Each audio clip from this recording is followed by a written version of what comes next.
Hello বন্ধুরা, জানি কোনো ভ্লগের শুরু এইভাবে হয় না। তো রিসেন্টলি আমি নিজের ভিডিওকে একটু ইমপ্রুভ করেছি। পিছনে ক্যামেরা স্ট্যান্ড এবং সামনে মাইক নিয়েছি, যাতে ভিডিওটা আগের থেকে একটু ইমপ্রুভ হয় যাক। তো আজকে হলো 4ই মার্চ এবং কালকে হলো 5ই মার্চ। তো কালকে আমাকে চেন্নাই নিয়ে যাবে চেক আপ করানোর জন্য আমার মা আর বাবা। তো আমি ভাবলাম যে সেখানকারও একটু ভ্লগ দেখানো যাক, কারণ আমরা শুধু চেন্নাই চেক আপ করাতে যাব না, একটুখানি ঘুরতেও যাব। 6 hours later. তো বন্ধুরা এখন বাজে সকাল 4:40, তো মানে ভোর 4:40। হ্যাঁ, এবার আমরা চা খেয়ে রেডি হয়ে বেরিয়ে যাবো, কারণ ট্রেন আছে 5:30টার সময়। ভোরবেলা আমরা 3জন বেরিয়ে গেছি, আমাদের ট্রেন আছে এবং এখনও ভোরের আলো ফোটেনি। তো বন্ধুরা আমরা স্টেশনে চলে এসেছি এবং ট্রেনও কিছুক্ষণের মধ্যে চলে আসবে।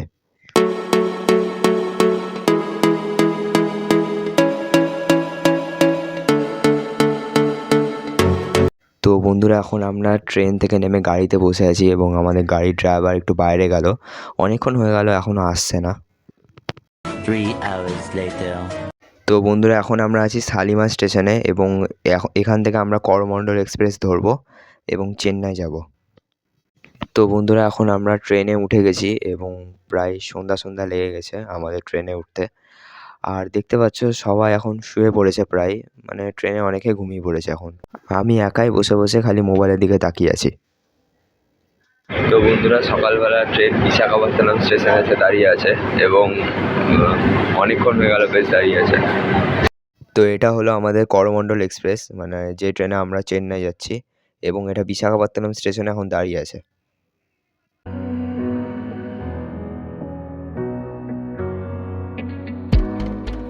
So I found the strength to say it was harder than catching the moon. And when the words fell out, I saw the warmth filling the room. So I gathered the strength to lift it, and you picked it up and laid it down. আমরা এই মুহূর্তে হোটেলে ঢুকলাম, আর ট্রেনের বেশি view দিতে পারিনি train আর স্টেশনের, কারণ মানে হাতে লাগেজ ছিল প্রচণ্ড, তো ওই কারণে। আর মানে ট্রেনে একদম মোবাইলের চার্জ ডাউন হয়ে গেছে, মানে চার্জ একদম শেষ হয়ে গেছে, যতটা পেরেছি ততটা ভিউ দিয়েছি। তো এখন ইতিমধ্যে আমরা হোটেলে চলে এসেছি চেন্নাই।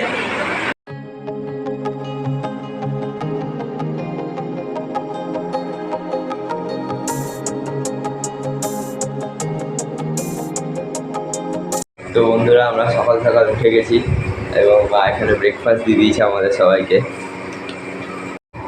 ব্রেড কলা দিয়েছে আর ব্রেকফাস্ট শুরু করে দিয়েছে। আমরা কে শুরু করিনি, কিন্তু এই লোকটা শুরু করে দিয়েছে। তো বন্ধুরা এখন আমরা বিকালবেলা বেরালাম, আমি, মা আর বাবা। তো দেখতে পাচ্ছ সাইডে চার্চ আছে এবং আমরা একটু মানে আমাদের হোটেলের আশপাশটা একটু ঘুরতে বেরিয়েছি। তো বন্ধুরা এখানে বাড়ির থেকে বেশি হোটেল আছে আশপাশে, তোমরা যেদিকে দেখবে খালি হোটেল দেখতে পাবে। এবং এখানকার মানুষেরা খুব একটা হিন্দি বোঝে না, তামিল ছাড়া এখানকার মানুষেরা খুব একটা বেশি অন্যান্য ভাষা বুঝতে পারে না। এবং এখানে বিভিন্ন জায়গা থেকে, যেমন বাংলাদেশ এবং আন্দামান, বিভিন্ন জায়গা থেকে মানুষের চিকিৎসার জন্য আসে। আর এখানে বাঙালিও প্রচুর পাবে, এমনি দোকানদারগুলো বেশিরভাগ বাঙালিই আছে। তো বন্ধুরা আমরা এখন যাচ্ছি সমুদ্রে, চেন্নাই সমুদ্রে। তো বন্ধুরা এখানে আমি, মা আর বাবা চেন্নাই সমুদ্রের উদ্দেশ্যে বেরিয়ে গেছি এবং তোমরা দেখতে পাচ্ছ এখানে স্টেজ সাজিয়েছে। এখানে কোনো প্রোগ্রাম আছে, সাউথ ইন্ডিয়ান কোনো প্রোগ্রাম আছে, ওই জন্য এখানে স্টেজটা সাজিয়েছে। এবং আমার হোটেলটা যেখানে আছে ওখানকার আশপাশটা সাজিয়েছে, তোমরা দেখতে পাচ্ছ এখানে লাইটিংও লাগিয়েছে। তো বন্ধুরা এখানে মা অটোর জন্য ওয়েট করছে এবং বাবা উবের বুক করছে।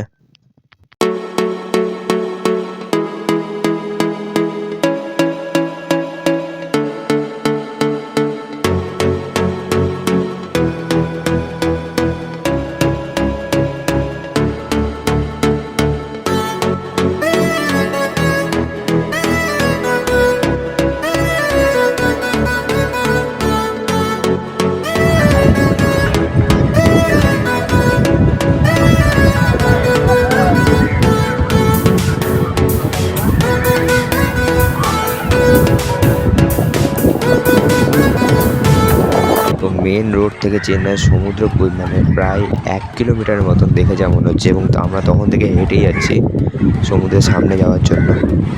তো বন্ধুরা মনে হচ্ছে মরুভূমি দিয়ে হেঁটে যাচ্ছি তখন থেকে। হ্যাঁ, সেই মরুভূমি শেষই হচ্ছে না, এখানে তো উট দেখা বাকি আছে আমাদের। তো বন্ধুরা দেখতে পাচ্ছ মা আমার সঙ্গে যাচ্ছে। কিছু একটা বলো না, তুমি খালি ব্লগে চুপচাপই। তো অনেকক্ষণ থেকে, কিন্তু দীঘা সমুদ্র হচ্ছে এই সমুদ্র ভালো, ঠিক আছে।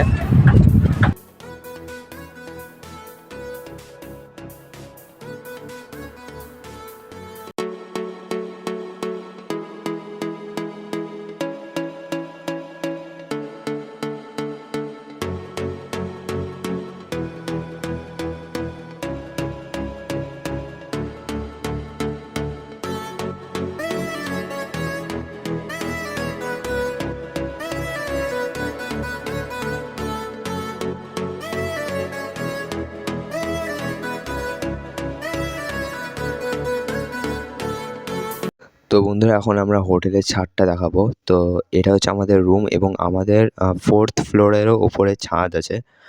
আমাদেরকে দিয়েছে 1st ফ্লোর। তো বন্ধুরা এখন আমরা হোটেলের ছাদে চলে এসেছি, তো তোমরা দেখতে পাচ্ছ। তো বন্ধুরা ছাদের সিঁড়িতে উঠেও একটা জায়গা আছে, তোমরা দেখতে পাচ্ছ, এবং এখানকার ভিউটা দেখো জাস্ট।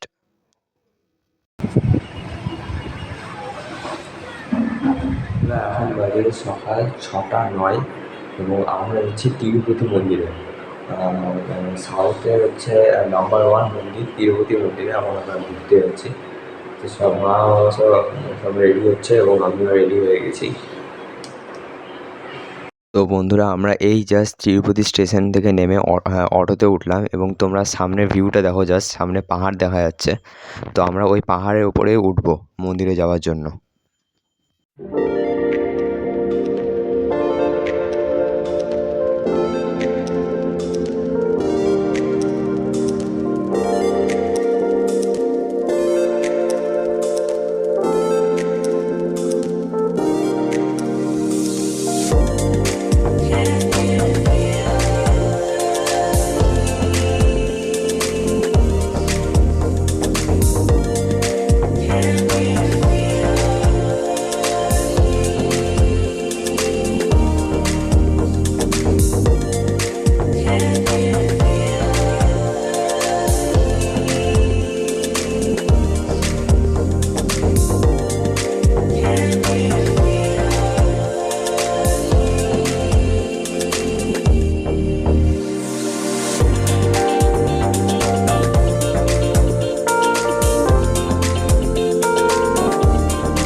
তো বন্ধুরা আমরা এই জাস্ট তিরুপতি মন্দিরে ঢুকলাম, এবং তোমরা দেখতে পাচ্ছ সামনে তিরুপতি বালাজির মন্দির।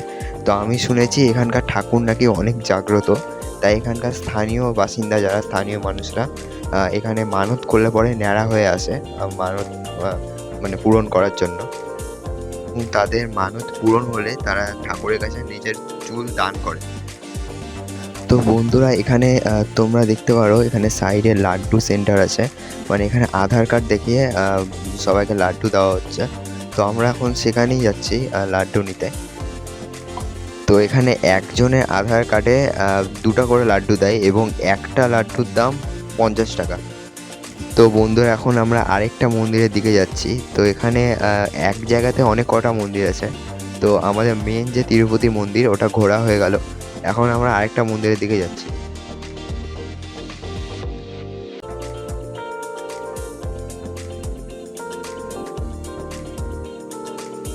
তো বন্ধুরা দেখতে পাচ্ছ এখানে আশপাশে অনেক দোকানঘাট বসছে, এবং এখানে ঠাকুরের বিভিন্ন মূর্তি, মালা বা ঠাকুরের ছোটো ছোটো ছবি টবি বিক্রি করে।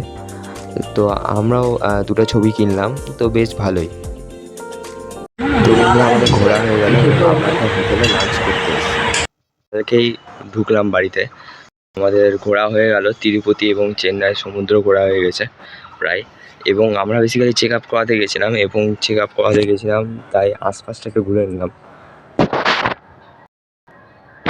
আই হোপ তোমাদের ভিডিওটা ভালো লেগেছে। ভিডিওটা ভালো লেগে থাকলে একটা লাইক করে দিও, চ্যানেল নতুন হলে সাবস্ক্রাইব করে দিও চ্যানেলটাকে, এবং তোমাদের বন্ধুদের সঙ্গে ভিডিওটা অনেক শেয়ার করো।